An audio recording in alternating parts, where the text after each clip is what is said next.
على الحياة الدنيا وهم عن الآخرة هم غافلون. صدق الله العظيم. قال رسول الله صلى الله عليه وسلم: من كانت الدنيا همه فرق الله عليه أمره وفقره بين عينين ولم يأتيه من الدنيا إلا ما كتب له، ومن كانت الآخرة نيته جمع الله له أمره وجعل غناه في قلبه وأتته الدنيا وهي راغمة، أو كما قال رسول الله صلى الله عليه وسلم. Tuan-tuan, satu orang jatuh kat tempat kotor. Tempat kotor ni punca penyakit. Jatuh longkang, saja lepak lama-lama lah longkang. Kita panggil cari penyakit. Allah. Dah sakit, cari penyakit pula. Dan hakikat dunia ni tempat kotor. Allah. Allah celup kita kat dalam tempat kotor ni sebagai ujian, bukan untuk tinggal, tapi untuk buat preparation, persiapan untuk meninggal. Allah. Sebab dunia yang kita rasa seronok tu, tapi kadang-kadang kan benda tu bila duduk lama-lama dia enjoy tak? Walaupun kotor. Walaupun kotor, dia enjoy. Tapi tak tahu efek dia tu. Balik ni gatal habis badan. Kalau tersedut sikit habis masalah dalam. Allah tahu, Allah kenal hamba dia seorang-seorang. Dan Allah tahu, Allah yang letakkan kita kat sini. Orang yang Allah Subhanahu wa ta'ala lahirkan di atas muka bumi, memang makna lahir tu ialah ujian. Allazi khalaqal maut. Allah ingatkan, dia yang ciptakan mati. Wal hayah, dan kehidupan. Linabluwakum. Tujuan dia untuk uji kalian. Ayyukum, di kalangan kalian, ahsanu amala, yang paling cantik amal dia siapa dia? Suatu dalam keadaan kekotoran, penyakit, Allah Ta'ala siapkan sebuah ubat yang besar untuk dirawat penyakit zahir batin ni. Dan ubat ni Allah Ta'ala bagi pada Nabi, dan Nabi SAW telah bagi kepada umat. Itu dalam kitab Rawdatul Azhar, bahkan diulang kisah ni dalam Hayatul Sahabah. Satu orang tabib di kalangan Bani Azdi ketika datang ke kota Mekah untuk tunaikan umrah dalam keadaan jahiliah. Di saat orang Mekah dah mula menentang, melawan Nabi teruk, ketika tu setiap daripada kafilah-kafilah yang datang daripada luar untuk tunaikan umrah, haji, mereka akan briefing. Orang Mekah, orang Quraisy akan tahan jemaah ni, akan bagi taklimat keselamatan. Dan antara taklimat keselamatan yang mereka akan bagi kepada dia, hati-hati dengan seorang lelaki ni. Nama dia Muhammad. Perkataan dia sihir dan dia gila. Tuan-tuan bayangkan, daripada awal Nabi buat dakwah, itulah briefing. Setiap kali orang yang masuk kota Mekah untuk tunaikan umrah ataupun haji dengan amalan jahiliah, mereka akan ambil kapas tutup dalam telinga-telinga mereka. Ya Allah, ya Allah. Mereka akan mengelak dan berhati-hati pada jumpa dengan seorang lelaki. Tapi dalam Rawdatul Azhar, Hayatul Sahabah, diceritakan satu orang lelaki yang bernama Sayyidina Dhimat Al-Azdi. Dhimat ni berada dalam satu kafilah, dan dia ni tabib. Dia doktor dan dia pandai buat sihir semua. Jadi kalau dia dapat briefing dengan kafilah dia, jangan jumpa lelaki ni, dia gila, dia sihir. Dhimat kata, kalau memang dia gila, aku tahu ubat orang gila. Kalau memang perkataan dia sihir, aku pun tahu sihir, apa masalah? Jadi dikala orang lain mengelak daripada Nabi SAW, dia sibuk cari Nabi. Dan ikhlas, niat dia memang nak rawat Nabi. Niat dia memang nak rawat Nabi SAW. Sehinggalah dia nampak satu orang lelaki yang sibuk jumpa sana sini orang dan ajak pada sebuah kalimah yang ramai orang telah tinggalkan dia. Kata Dhimat, asal lelaki ni dah. Maka dia pergi kepada Nabi SAW. Kita telah beritahu, jangan khawatir. Aku dah dengar dah apa yang orang kampung kata, orang sini kata tentang kamu. Aku datang ni, aku nak ubat kamu, aku nak rawat kamu. Maka Nabi SAW bukan sifat macam saya yang suka mempertahankan diri. Begitu, aku tak buat. Ini bukan, aku tak, tipu semua tu. Bila orang ni ikhlas datang pada Nabi, Nabi nampak ikhlas dia. Dan yang Nabi paling inginkan ialah Allah Ta'ala masuk ke hidayah alam. Ya Allah. Dan Allah selamatkan dia daripada segala kejahatan, kekufuran, kesyirikan, jahiliah. Tuan-tuan, apa Nabi buat?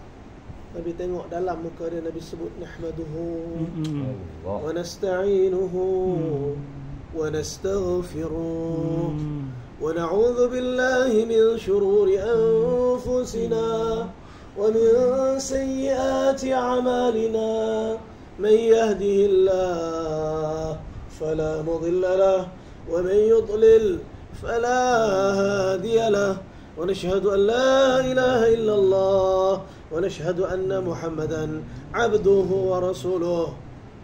Masya Allah, tuan-tuan, dia mak dengar perkataan ni yang dia tak nak dengar. Dia kata sedapnya perkataan ayat yang kau keluarkan ni, aku tak nak dengar perkataan ni. Allah. Boleh tak tolong ulang sekali lagi? Boleh tak tolong ulang sekali lagi? Tuan-tuan, bukankah ni perkataan yang kita biasa dengar kawan-kawan duk bayan? Sebelum mula bayan, baca. Khatib atas mimbar sebelum mula khutbah, baca. Inilah perkataan yang Nabi baca ketika Nabi bertemu dengan Dhimat, yang mana Nabi ulang kali kedua. Nahmaduhu, kami puji dia, yakni Allah. Wa nasta'inuhu, kami minta tolong hanya daripada dia, yakni Allah. Wa nastaghfiruh, kami minta ampun hanya daripada dia, yakni Allah. Wa na'udzu billah min syururi anfusina, kami berlindung kepada Allah daripada kejahatan diri kami. Wa min sayyiati a'malina, dan daripada dosa amalan-amalan kami. Man yahdihillah, siapa yang Allah bagi petunjuk, fala mudilla lah, sekali-kali dia takkan sesat. Wa man yudlil, siapa yang Allah sesatkan, fala hadiyalah, sekali-kali dia takkan dapat petunjuk. Wa nashhadu an la ilaha illallah, kami bersaksi tiada Tuhan selain Allah. Wa nashhadu anna Muhammadan abduhu wa rasuluh, dan kami bersaksi bahawa Muhammad hamba dan pesuruh dia. Dhimat dengar kali kedua. Dhimat kata, ya Allah, sedapnya ayat ni. Tolong boleh tak ulang sekali lagi? Nabi ulang kali ketiga. Selesai dan Nabi habis bacaan ayat ni, Dhimat terus angkat tangan penyaksian, kata, sungguh aku bersaksi bahawa tiada Tuhan selain Allah. Allah hamba dan pesuruh dia. Dhimat terus beriman kepada Allah. Tuan-tuan, Dhimat datang tadi nak rawat Nabi, tapi akhirnya dia yang dirawat oleh Nabi sallallahu alaihi wasallam. Tuan-tuan, sebab agama ni ubat. Agama ni rawatan kepada segala penyakit. Apa saja penyakit yang sedang kita alami, daripada penyakit jasad, penyakit roh, semua penyakit ni ubat dia dalam agama. Sebab tu sebelum selalu orang lama ke siapa yang bayan, dia akan mula dengan ayat apa? Kejayaan manusia hanya dalam agama. Sejauh mana kita taat perintah Allah, kita tinggal larangan Allah, ikut cara Nabi SAW, maka sejauh itulah kejayaan. Dalam apa makna kejayaan? Kejayaan ni makna pembersihan. Kejayaan ni makna dia segala kecelakaan dia akan dibuang daripada diri dia. Segala masalah, gundah, gulana akan dihilangkan daripada dia. Ya Allah. Masalah macam tak selesai lagi. Zahir masalah tu ada lagi. Dia tak settle lagi pun. Tapi Allah masuk ghina, kaya lah hati dia. Dia rasa aman, dia rasa tenang. Ada orang Allah bagi sikit ya ujian, oh hara, depression, tak pernah diri semua dah. Tapi orang yang Allah Ta'ala bagi iman, dalam keadaan berat mana ujian yang Allah Ta'ala letak di belakang, masa tu dia kata, Allah kan ada, Rasulullah wa ni'mal wakil wa 'ala Allah tawakkalna. Sebab tu Nabi SAW dalam hadis, dalam buka dalam muntaka hadis, dalam bab yang pertama berkenaan pada bab mengingati mati, Nabi SAW kepada para sahabat dalam keadaan muka Nabi resah. Muka Nabi resah. Sahabat tanya, kenapa keadaanmu macam ni ya Rasulullah? Nabi kata, macam mana aku boleh tenang-tenang dan senang-senang jika aku mengetahui sampailah hari ini, di saat ketika ni malaikat meniup sangkakala, keadaan hujung mulut dia, sangkakala berada di mulut dia, yang sedang menanti perintah Allah.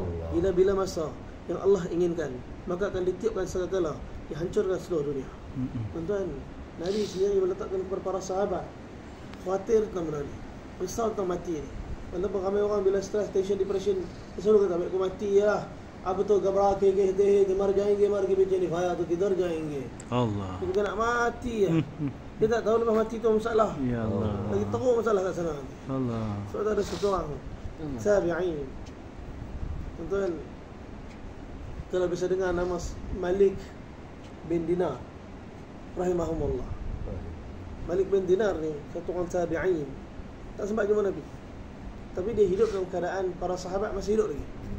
dan dia Islam tapi jauh betul daripada agama dan kemaksiatan dia, kesibukan dia dengan dosa. Sampai orang pun malah nak kata apa kat dia.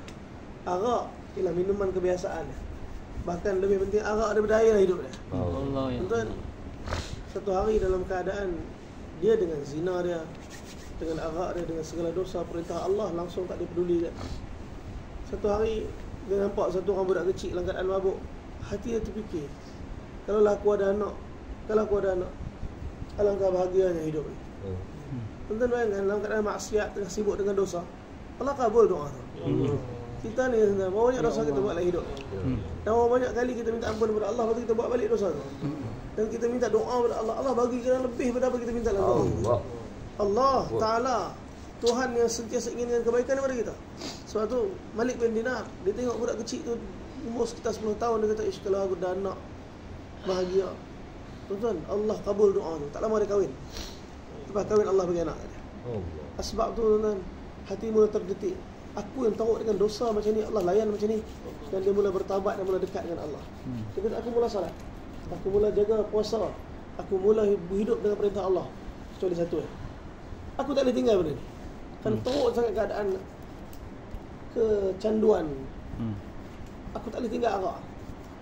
Walaupun aku dah salat, tapi aku masih lagi tak dapat tinggal arak, kata Malik bin Dinar.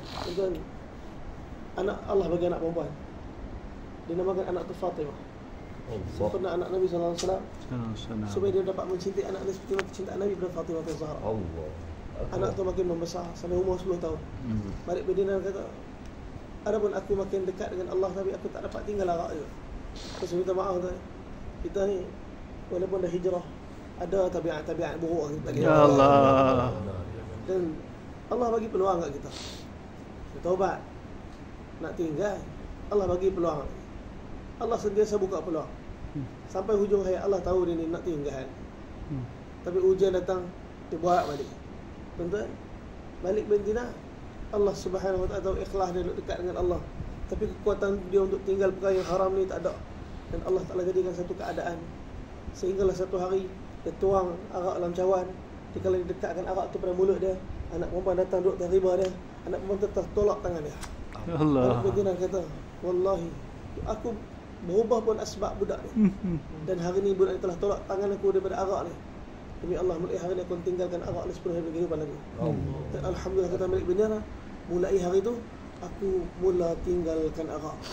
Dan Allah Ta'ala jadikan apa? Anak kecil ni, Fatimah, Allah uji dengan sakit. Makin dirawat, makin teruk sakit dia. Dan satu hari takdir Allah Ta'ala, Allah ambil anak ni meninggal dunia. Anak ni meninggal dunia. Malik bin Dinar kata, aku telah berubah satu ketika dulu untuk dekat dengan Allah disebabkan anak ni. Tapi hari ni anak ni telah kembali kepada Allah. Dan hakikatnya apa lagi maksud untuk aku berubah ni? Tuan-tuan, kadang-kadang Allah tahu kita ni ada sebab kenapa kita buat begini dan begitu. Allah tahu semua, tapi Allah nak yang terbaik untuk kita. Allah ingin kebaikan kepada kita. Sebab tu Allah Subhanahu Wa Taala jadikan macam-macam perkara daripada ujian, supaya kita tinggalkan keburukan dan akhirnya betul-betul balik kepada Allah. Tadi Malik bin Dinar berubah sebab anak ni. Allah tahu, Allah nak ikhlas betul, maka Allah ambil anak ni. Tuan-tuan, Malik bin Dinar kata, aku jadi tension, teruk.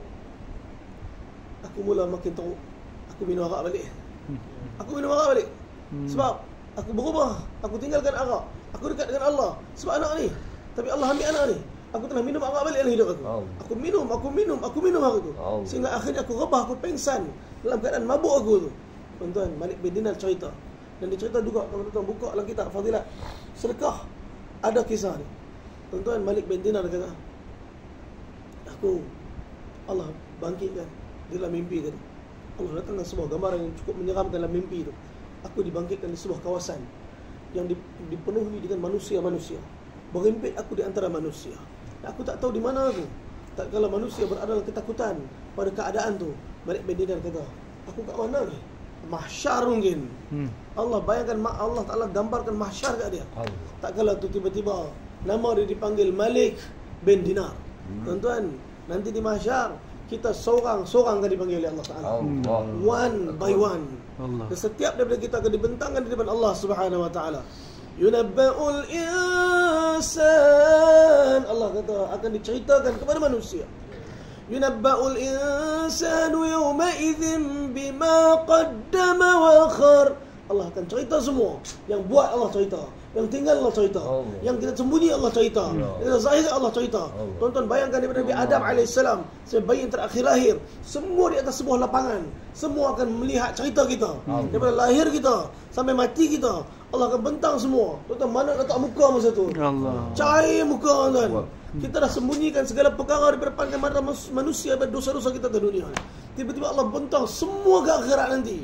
Tapi tuan-tuan, disebut dalam sebuah riwayat, akan ada golongan yang Allah Ta'ala bentangkan dia di depan Allah Subhanahu Wa Ta'ala dengan segala-gala perkara yang dia buat daripada perkara-perkara kehidupan dia, sehingga segala keaiban yang akan didedahkan, tertunduk malu dia, cair wajah dia, sehingga akhir Allah tanya dia, kau buat benda ni kan?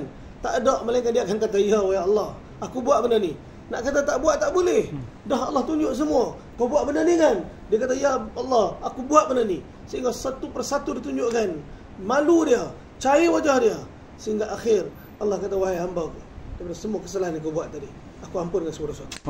Wahai hamba aku, daripada seluruh yang kau buat tadi, aku telah tutupkan aib pandangan itu daripada seluruh manusia.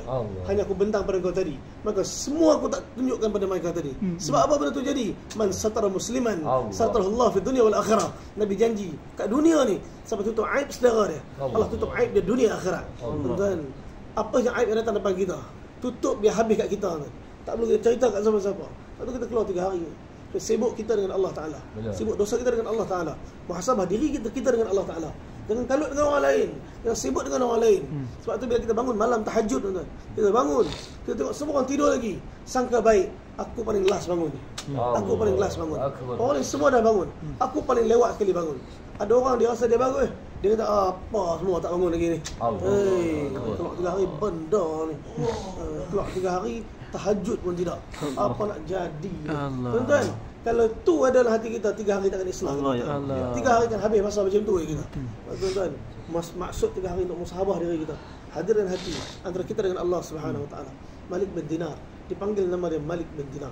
Tuan-tuan, dikala tu kata Malik bin Dinar, aku lihat semua orang hilang daripada pandangan mata aku, melainkan aku melihat di hadapan aku ada seekor ular yang sangat besar, yang mana aku merasa ketakutan dengan ular tadi. Aku telah lari, ular tu kejar aku. Ketika aku berlari, aku melihat ada satu orang lelaki yang telah tua di depan aku.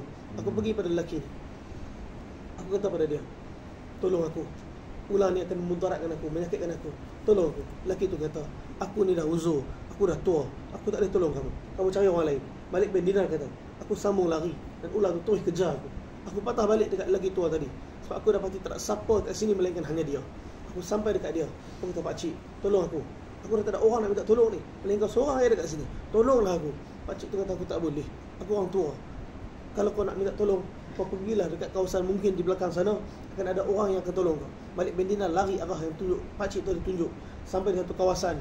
Alangkah terkejutnya Malik bin Dinar melihat begitu ramai budak-budak kecil, yang mana budak-budak sekitar anak dia yang meninggal dunia 10 tahun dan ke bawah, ramai. Tuan-tuan, ada seorang budak lelaki di depan. Budak lelaki ni tengok dia, budak lelaki dia kata, bapak Fatimah. Dia pusing belakang, dia kata, ya Fatimah, bapak kamu ada kat sini. Tuan-tuan, betapa kata Malik bin Dinar, aku lihat Fatimah muncul di celah-celah mereka, berdiri di antara aku dengan ular. Dan Fatimah telah mengangkat tangan dia ke arah ular tadi, mengisyaratkan supaya ular tu pergi. Dan ular tu telah pergi dan meninggalkan Malik bin Dinar. Aku terduduk keletihan, kata Malik. Tuan-tuan, dekat akhirat nanti, jasad ni yang kita akan panggil balik, keadaan diri ni kita akan hadir balik. Kita akan penat sebenarnya penat kita atas dunia ni. Kita akan berat kita atas dunia ni. Kita akan rasa sebenarnya rasa kita atas dunia ni. Tuan-tuan, kalau tu terduduk penat dia, tuan-tuan, datang anak dia tadi, duduk atas riba dia. Malik bin Dinar kata, aku teringat hari dia tolak tangan aku daripada arak. Hari tu dia selamatkan aku daripada arak. Hari ni dia selamatkan aku daripada binasaan ular tadi. Tuan-tuan, ketika tu diurut-urut janggut aku, diurut-urut janggut aku. Dia kata, ayah, bila lagi? Ayah, bila lagi? Orang-orang yang beriman itu hati dia khusyuk kepada Allah dan mentaati segala perintah Allah. Tuan-tuan, Malik bin Dinar kata, wallahi al-an, wallahi al-an, sekarang ni. Tuan-tuan, maka ketika tu terbangun daripada tidur dia, terbangun bertidur. Kalau dia bangun bertidur dalam keadaan istighfar, taubat kepada Allah, dia telah mandi, dia telah bergerak pergi masjid, solat subuh masa tu. Selesai saja imam telah baca surah Al-Fatihah, imam telah baca surah ni, ayat ni. Bilakah lagi orang-orang yang beriman itu hati dia khusyuk, apabila nama Allah disebutkan dan dia mula mentaati Allah Subhanahu wa taala. Tuan-tuan, di saat kita tu balik Madinah kata, aku telah buat keputusan untuk benar kembali kepada Allah Subhanahu wa taala. Tuan-tuan, anak yang kecil tadi datang hanya 10 tahun dalam hidup dia. Untuk menjadi asbab akhirnya diterikat dengan Allah taala. Tuan-tuan, hargai keluarga kita. Pegang tangan ahli keluarga kita. Bawa agama masuk dalam rumah kita. Kita keluar 3 hari ni untuk bentuk agama dalam diri kita. Bukan untuk habis pada kita. Bawa masuk dalam rumah kita agama ni. Hidupkan agama dalam rumah kita. Supaya cahaya agama tu terang bersinar di rumah kita. Supaya orang rumah kita semua nampak jelas apa makna kehidupan mereka. Tuan-tuan, saya minta maaf. Ramai orang rumah cantik lampu dia, macam-macam design lampu dia, boleh kontrol power pula, terang begitu, terang begini. Tapi hakikatnya ramai rumah yang zahir terang tapi gelap. Sebab apa? Cahaya Quran tak ada dalam rumah tu, cahaya agama tak ada dalam rumah tu. Sampai tuan-tuan kalau rumah gelap ni tuan-tuan, itu yang terantuk, duk belaga, isteri duk asyik terantuk je dengan suami. Dia terantuk ya, anak-anak pun duk terantuk yang sama-sama lain. Ada belaga dinding, tersadung bim, berdarah kaki, bengkak kepala. Saya minta maaf. Sebab tu ramai yang keluar dari rumah tu injet belakang. Saya minta maaf tu, ramai yang injet belakang. Sebab tu sikit-sikit nak mengamuk. Dekat highway mengamuk, dekat traffic light mengamuk, dekat kedai mengamuk. Kerja nak mengamuk ya. Tak tahulah masalah. Dia bukan masalah apa. Rumah gelap lah tu, injet lah tu. Tuan-tuan, kalau zahir injet tak apa lagi. Ni hati injet ni masalah ni. Ya Allah, ya Allah. Hak injet ni. Semua yang keluar tu handicap belakang kan. Memang zahir nampak okey, tapi ada kad OKU semua tu. Hati OKU, bebal belakang ni. Ni masalah ni. Penyakit ni tak selesai penyakit ni, melainkan dengan agama ya. Benar. Ini jalan penyelesaian penyakit kan. Agama ni masalah jalan penyelesaian penyakit. Buat masuk sunnah, selesai masalah. Benar. Tuan-tuan, sebab tu Nabi SAW ajar benda, Nabi tekan ni, Nabi sanggup mati untuk benda ni. Nabi faham inilah ubat umat aku. Sebab tu Nabi sanggup tak rehat. Mana rehat Nabi tuan buat kerja dakwah kan. Nabi buat kerja dakwah tak ada rehat. Saya pergi ziarah makam Rasulullah hari tu. Saya masuk ziarah Nabi. Tuan-tuan, ada masa kita rasa sedih sangat, ada masa kita rindu sangat, ada masa kosong tuan. Ada masa kosong. Tuan-tuan, hari tu saya masuk, saya tak tahu. Saya bagi salam 3 kali kat Nabi, tapi rasa macam kosong tuan. Tak tahu kenapa. Ya Allah, kenapa kosong ni, teruk ni. Tiba-tiba Allah Ta'ala hantar. Saya tak tahu siapa dia kat belakang saya. Dia punya menangis. Tangisan dia punya gegar. Saya rasa saya pun gegar sikit depan ni. Ish, siapa dia ni? Saya rasa, ish. Tiba-tiba dia cakap apa? Dia kata, Ya Rasulullah, aku sampai sini pun di atas undangan kau ya Rasulullah. Engkau yang undang aku datang sini, aku sampai sini dengan izin Allah. Wahai Rasulullah, aku cuma nak bagi tahu engkau wahai Rasulullah, aku penat sangat dengan segala ujian yang Allah bagi dalam hidup ni. Aku penat sangat. Tuan-tuan, tak ada orang dalam hidup ni, di kalangan kita ni, tak ada orang tak ada ujian tuan. Kadang-kadang kita penat dengan ujian ni. Ada kala kita kata, Ya Allah, bila lah nak settle masalah ni? Tak settle juga. Tuan-tuan, lelaki ni duduk belakang saya tak toleh, belakang kan toleh nampak sangat. Dia kata, Ya Rasulullah, aku cuma nak bagi tahu aku penat sangat dengan segala ujian yang Allah bagi.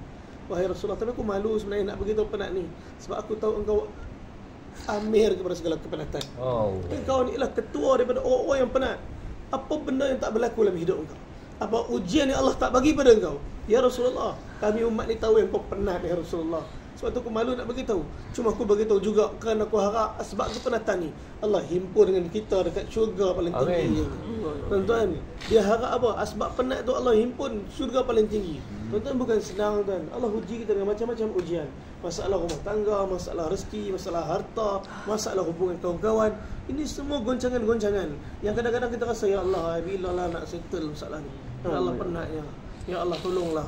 Tuan-tuan, rupanya itulah jalan untuk kita yang duk minta, Ya Allah tolonglah aku nak duduk dengan Nabi. Allah bagi jalan. Ni jalan dia yang Nabi lalu. Lalu jalan sama, kau akan sampai tempat sama. Tuan-tuan, mana mungkin lalu jalan lain akan sampai tempat sama tuan-tuan. Sebab tu bersyukur pada Allah dengan ujian yang Allah bagi, dan kita minta pada Allah supaya Allah bagi bahagia dan lapang hati dalam melalui ujian. Kalau kita keluar 3 hari di jalan Allah ni tuan, maksud kita keluar ni yang pertama untuk islah diri kita. Yang kedua, kita nak sambut perintah Allah. Ini perintah Allah ni. Sama tuan-tuan keluar pada bulan Ramadan pula. Gash pula petang, Ya Allah. Kalau boleh nak tidur ya. Kalau boleh nak rehat dah. Tak. Tahan aku, Ya Allah. Macam nak meninggal. Bangun juga. Tekan perasaan. Sebab kita tahu segala ujian yang datang ni, kepenatan ni, akhirat Nabi tengah tunggu kita dengan senyuman tuan. Benar. Sebab tu sahabat sanggup tinggal semua. segala kemewahan dunia mereka, sebab mereka sedang mengimpikan satu perkara yang besar di akhirat nanti. Satu orang tabi'in, para tabi'in, beberapa orang datang lengkong satu orang sahabat yang bernama Sayyidina Al-Qa'qa' radhiyallahu anhu. Duk lengkong sahabat ni Al-Qa'qa' ni, sahabat tanya, "Wahai Al-Qa'qa', boleh tak ceritakan, sifatkan syurga pada kami, supaya kami dengar tentang syurga, rindunya kami nak masuk dalam tu." Tuan-tuan, Al-Qa'qa' kata, "Kalian minta aku cerita tentang syurga, so bila aku cerita kalian rindu nak masuk syurga." Al-Qa'qa' tak cerita tentang segala-gala kecantikan syurga, segala keindahan syurga, istana dan sebagainya. Dok kan? Al-Qa'qa' cuma sebut satu ayat saja yang memuaskan hati para sahabat. Al-Qa'qa' kata, dalam syurga ada Rasulullah. Ya Allah. Apa lagi tuan-tuan? Kalau hari ni kita duk sembang cerita pasal Nabi, di akhirat nanti kita makan depan Nabi SAW. Makan dengan Nabi SAW. Tuan-tuan, ni harga kepenatan dakwah hari ni. Ini harga kita keluar jalan Allah Subhanahu Wa Taala. 3 hari kita bagi masa, mudah-mudahan Allah Ta'ala baiki bentuk iman kita. Amin. Tuan-tuan, kita bagi masa pula apa ni, 40 hari ni. Kejap ya tuan, Ramadan ni habis. Kejap lagi habis Ramadan ni. Dah seminggu dah. Rasa baru masuk, dah seminggu dah Ramadan ni. Kejap lagi, ya Allah, nak habis dah Ramadan. Tuan-tuan, begitu dunia ni, kehidupan ni, tiba-tiba mati dah tuan. Tiba-tiba mati dah. Ya Kita Allah. bangkit mahsyar dah. Allah. Tuan-tuan, sebab tu kita jangan bagi rugikan masa kita. Baki yang ada yang tak tahu berapa lama ni, ditashkil untuk keluar jalan Allah, kita bagi masa ni. Lepas ni kita niat untuk keluar 40 hari. Yang dah 40 hari, niat 4 bulan. Niat 4 bulan. Dan yang dah keluar IPB 4 bulan India, Pakistan, Bangladesh, niat untuk sambut takaza negara jauh. Tuan-tuan, niat supaya mati di seluruh dunia, mati di hujung-hujung dunia. Walaupun kita bayar khairat kematian. Ada orang kata, saya dah bayar khairat kematian kampung ni, wajib mati dalam kampung ni. Tuan-tuan, kita bayar khairat kematian bukan nak mati dalam kampung. Kita bayar khairat kematian sebab nak bagi tahu, ya Allah, aku sedang buat persiapan anytime untuk mati. Lepas tu kita bayar khairat tu, kita nak buat persiapan anytime aku mati. Tuan-tuan, tapi jangan niat mati kat kampung. Niatlah mati dekat merata dunia. Dan jangan pula wasiat, nanti kalau saya mati dekat Manchester ni, mintalah untuk hantar balik, insya-Allah, supaya anak-anak dapat ziarah saya raya. Tuan-tuan, apa manfaat lagi ziarah tu? Tuan-tuan, kehidupan akhirat untuk orang yang berjuang di jalan Allah lebih baik daripada segala kehidupan dunia, daripada segala isi dunia. Benar, ya Sebab Allah. tu, niat mati jauh-jauh tuan. Niat mati dekat Manchester, niat mati dekat Norway, niat mati dekat Jepun, niat mati dekat Korea, niat mati ketika mana kita sedang berjuang di jalan Allah Subhanahu Wa Taala. Sebab apa, di akhirat nanti ada benda kita boleh sembang dengan Nabi kan. Tuan, kalau hari ni mati nak sembang apa dengan Nabi kat dalam syurga kan. Kalau dah jumpa Nabi kat akhirat, apa benda kita nak sembang dengan Nabi kan. Apa kita nak buat untuk agama ni? Berapa ramai orang telah dapat hidayah di tangan kita kan. Berapa orang dekat dengan Allah disebabkan kita. Apa benda kita nak sembang dengan Nabi kan. Tuan-tuan, malu kan. Saya sendiri kata malu kan. Saya sendiri, kalau di akhirat nanti ada Nabi Muhammad depan, ya Allah, nak cerita apa dengan Nabi ni? Dikala kita hidup, agama hancur depan kita. Dikala kita hidup, ada lagi orang tinggal salat. Dikala kita hidup, ada lagi yang tak tutup aurat. Dikala kita hidup, ada lagi yang masih lagi sibuk dengan maksiat. Dikala Ramadan lalu, ada lagi tak puasa. Dikala hidup ni dalam keadaan kebaikan nikmat Allah bagi, tapi masih lagi kita dalam keadaan sibuk dengan diri kita. Umat sedang mati tak kenal siapa dia Allah.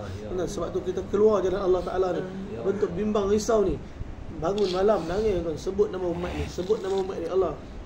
Kalau Allah tak pilih kita tuan-tuan, ini tempat yang paling nikmat. Dan sebab tu sahabat sanggup dah mati pun. Abdullah bin Amr al-Haram yang dah meninggal dunia, syahid di medan Uhud. Nabi cerita dalam hadis yang sahih diriwayatkan oleh Jabir bin Abdullah, anak dia sendiri diriwayatkan kisah ni. Bapa dia, Nabi kata Abdullah sedang bersembang dengan Allah. Tuan-tuan, Jabir tanya, wahai Allah, wahai Rasulullah, apa yang Allah tengah sembang dengan bapa aku?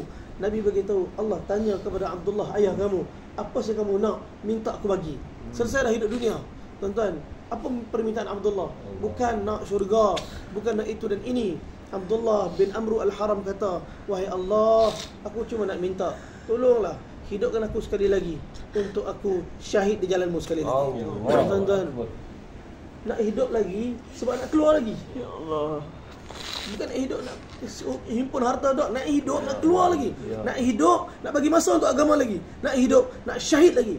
Allah berkata, ketetapan kami yang mati dah. Minta benda lain wahai Abdullah. Tuan-tuan, Abdullah minta apa? Ya Allah, kalau macam tu, sampaikan perkataan aku sampai manusia hujung-hujung kiamat nanti, bahawa di saat nanti kan aku tak mati wahai Allah, aku sedang berada di sisi engkau, aku sedang beroleh rezeki daripada engkau. Ketika itu turun ayat Quran Jibril alaihissalam, rakam perkataan Abdullah bin Amr dalam Quran. ولا تحسبن الذين قتلوا في سبيل الله أموات بل أحياء عند ربهم يرزقون. Jangan kamu sangka, kata Allah, orang yang mati syahid itu mati. Bahkan bal ahya, mereka sedang hidup di sisi Tuhan mereka, inda rabbihim, di sisi Tuhan mereka, yurzaqun, mereka sedang beroleh rezeki daripada Tuhan mereka. Tuan-tuan, mereka yang mati syahid tak mati. Allah kata jangan sangka pun jangan. Mereka sedang hidup di sisi Allah Ta'ala, mereka sedang beroleh rezeki. Kau bayangkan perkataan Allah rakam dalam Quran, sampai mati orang, sampai kiamat orang baca Quran akan baca dakwahnya Abdullah bin Amr. Mati dah jadi mutakalim lagi. Allah. Mati dah jadi mutakalim lagi. Ayat dia, perkataan dia, nasihat dia, Allah rakam dalam Quran, tuan. Kita baca sampai kiamat. Selagi orang baca Quran, nak khatam Quran, mesti lalu ayat ni. Tuan-tuan, sebab tu nanti kita akan buat gas petang ni. Niat insya-Allah. Saya sedia jadi mutakalim. Saya sedia mutakalim. Saya nak sampaikan perkataan agama ni supaya setiap umat ni dapat manfaat. Hati saya dapat manfaat. Lepas tu kadang-kadang bila sahabat sedia mutakalim senyap ni semua. Senyap. Ambil sab lagi. Sahabat sedia mutakalim. Ambil sab lagi. Tuan-tuan, orang kata bukan saya tak mau jadi. Saya tak reti. Tuan-tuan, tak ada benda. Cakap mutakalim ni cakap benda simple. Tak panjang macam bayan, tak pendek macam iklan. Jadi apa nak cakap? Cerita kebesaran Allah. Cerita kebesaran Allah. Kita dah buat nafi isbat tu kan. Tiada Tuhan selain Allah, tiada berkuasa selain Allah, tiada bagi manfaat mudarat selain Allah, tiada bagi susah senang selain Allah. Allah yang ciptakan segala-galanya. Allah kuasa makhluk langsung, tak ada kuasa. Cerita perkara ni, iman kita meningkat, iman yang dengar pun meningkat. Ada yang dengar kata saya tahulah. Memanglah tahu, tapi tak yakin. Sebab tu kita cakap sampai yakin. Tuan-tuan bayangkan, benda tipu pun cakap berulang kali jadi macam betul. Apatah lagi benda betul. Berulang kali tercakap akan terbina iman hati kita. Sebab tu